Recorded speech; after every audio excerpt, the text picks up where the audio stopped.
Once upon a time in the bustling city of Eldoria lived Isabella Voss, the only daughter of the affluent Voss family.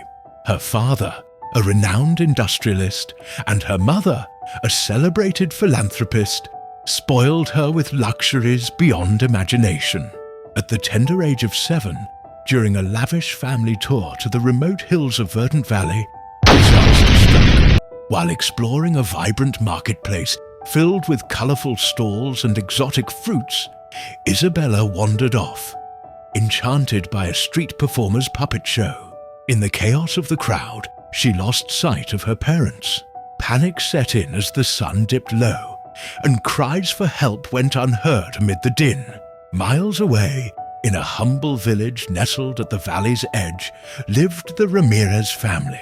Papa Ramirez was a hard-working farmer, Mama Ramirez a skilled weaver, and their 3 children scraped by on meager earnings from selling handmade baskets. That fateful evening, as they returned from the fields, they found a tear-streaked girl huddled under a mango tree, her fine silk dress muddied and torn. "Child, where are your people?" Mama Ramirez asked gently. Isabella, too frightened to speak, could only shake her head. With no authorities nearby and night falling, they took her in, naming her Lila, after the lilac flowers blooming outside their thatched hut.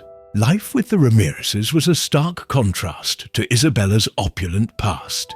She shared a single room with the siblings, learned to milk goats at dawn, and helped weave baskets under the flickering oil lamp. At first she rebelled, missing her toys and tutors, but the family's warmth melted her resistance. Papa taught her the rhythm of the seasons, how to plant seeds that grew into bountiful harvests. Mama shared stories of resilience, of ancestors who survived famines with nothing but hope. The children, Anna, Thomas, and little Mia, became her playmates, teaching her games with stones and sticks, far from the gilded dolls of home. Years rolled by like the village river. Lila grew into a strong, compassionate young woman of 22, her once pampered hands calloused from labor. She excelled at weaving intricate patterns, infusing them with designs inspired by faint memories of her childhood. Grand chandeliers and marble halls. The family never treated her as an outsider. She was their own, but deep inside, fragments of her past haunted her. A silver locket she'd clutched that night, engraved with ivy and a family crest.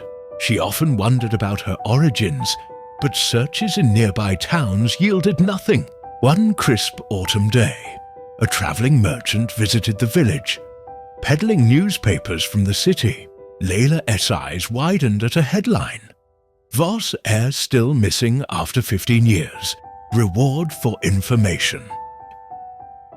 The article featured a faded photo of a girl who looked eerily like her younger self, and details of the lost tour matched her hazy recollections.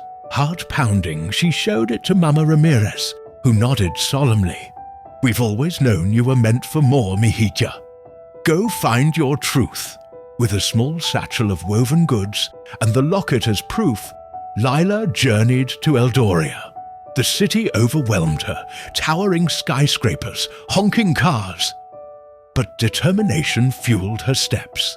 At the Voss mansion, guarded by iron gates, she presented the locket to a skeptical butler.